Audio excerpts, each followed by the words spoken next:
Good morning, नमस्कार दोस्तों, स्वागत है आप सभी का आज के मुख्य समाचार में। तो चलिए जानते हैं दिन भर की 25 बड़ी खबरों को फटाफट अंदाज में। पर आगे बढ़ने से पहले वीडियो को लाइक और चैनल को जरूर सब्सक्राइब करें, साथ में लगे नोटिफिकेशन को ऑन करें। चलिए वीडियो स्टार्ट करते हैं।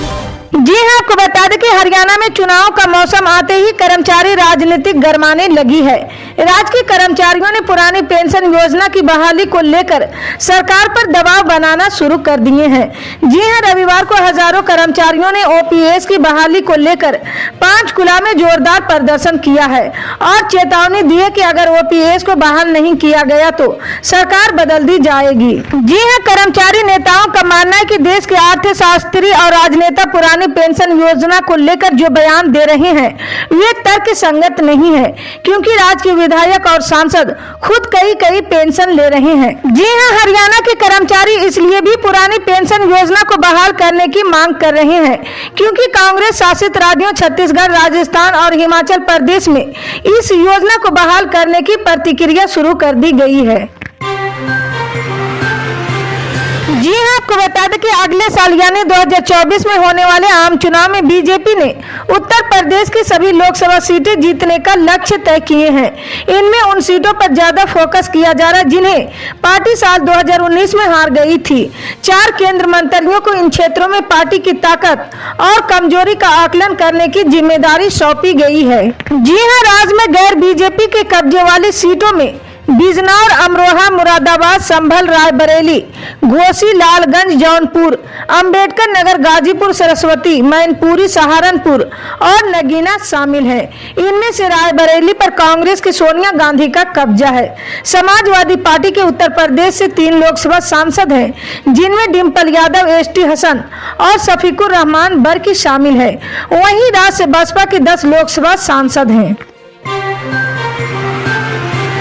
जी हाँ, आपको बता दें कि कांग्रेस का 3 दिवसीय राष्ट्रीय अधिवेशन भले ही छत्तीसगढ़ की राजधानी रायपुर में हो रहा है, लेकिन उसका ज्यादा असर राजस्थान पर पड़ने की संभावना है। राजस्थान की कांग्रेस और नेताओं को उम्मीद है कि रायपुर के अधिवेशन से यहाँ का हल निकल जाएगा। जी हाँ, जिस तरीके से रोज यहाँ पर नेताओं में बयानबाजी और टकराहट दिखती है, उससे सभी को लग रहा है कि रायपुर अधिवेशन इसके लिए मुफीद रहेगा। इस अधिवेशन में देश भर के कांग्रेस के बड़े पदाधिकारी रहेंगे। राजस्थान के कई दिग्गज नेता भी इसमें शामिल होंगे। हालांकि इसमें राष्ट्रीय मुद्दों पर चर्चा होने की बात भी कही जा रही, लेकिन ये भी कहा जा रहा है कि यहाँ से आने वाले राज्यों में विधानसभा चुनाव को फोकस में रखा जा सकता है।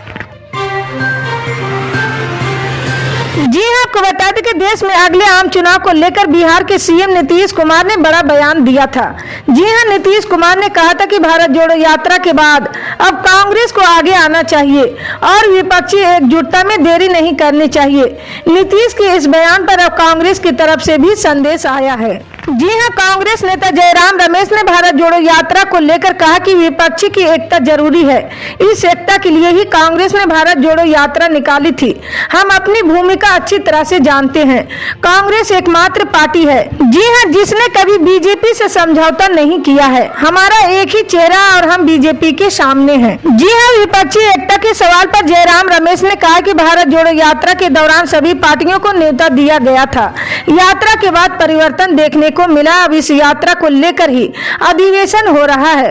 उन्होंने आगे कहा कि मजबूत कांग्रेस के बिना विपक्षी एकता संभव नहीं है। कई राज्यों में कांग्रेस गठबंधन में है। जी हाँ, आपको बता दें कि असंगठित क्षेत्र के मजदूरों के लिए केंद्र और राज्य सरकार की ओर से योजना चलाई जाती है।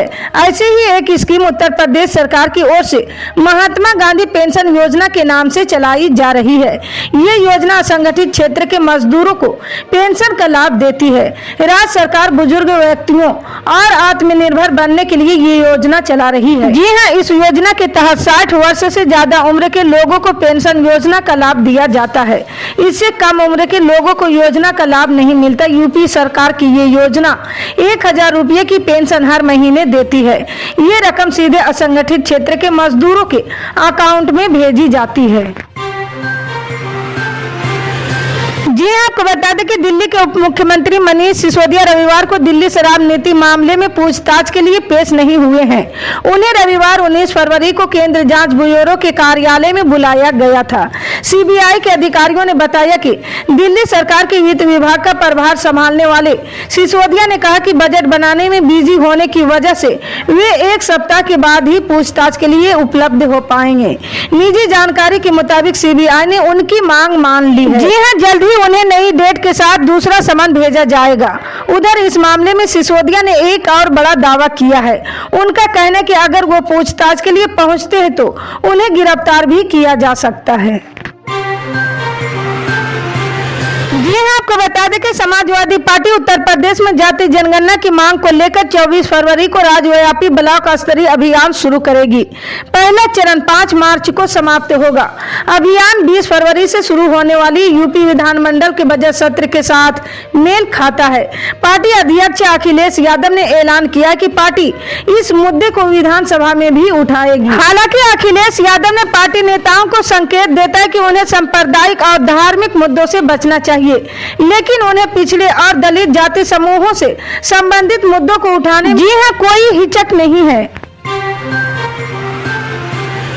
जी हां, आपको बता दें कि शिवसेना का चुनाव चिन्ह छीनने के बाद उद्धव ठाकरे गुट के नेता संजय राउत ने बीजेपी और शिंदे गुट पर गंभीर आरोप लगाते हुए बड़ा हमला बोला है। जी हां, संजय राउत ने कहा कि शिवसेना का नाम और उसका चुनाव चिन्ह छीना गया है। उन्होंने कहा कि इसके लिए 2000 करोड़ रुपए की डील हुई है। जी हां, संजय राउत ने कहा कि शिवसेना और उसका निशान चिन्ह छीना गया है और ऐसा करने के लिए इस मामले में अब तक 200 करोड़ रुपए की लेन देन हुई है।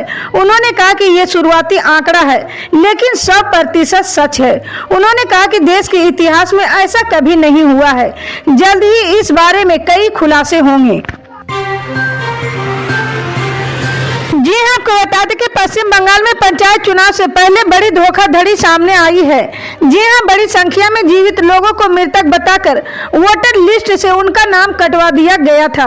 ऐसे लोगों की संख्या 1-2 नहीं बल्कि 44 है। मालदा जिले में जीवित लोगों को मरा हुआ बताकर उनका नाम मतदाता सूची से हटा दिया गया था। जी हां, मामला गोपालगंज ग्राम पंचायत के शासनी का है, जहां जीवित लोगों को मृतक बता दिया गया था।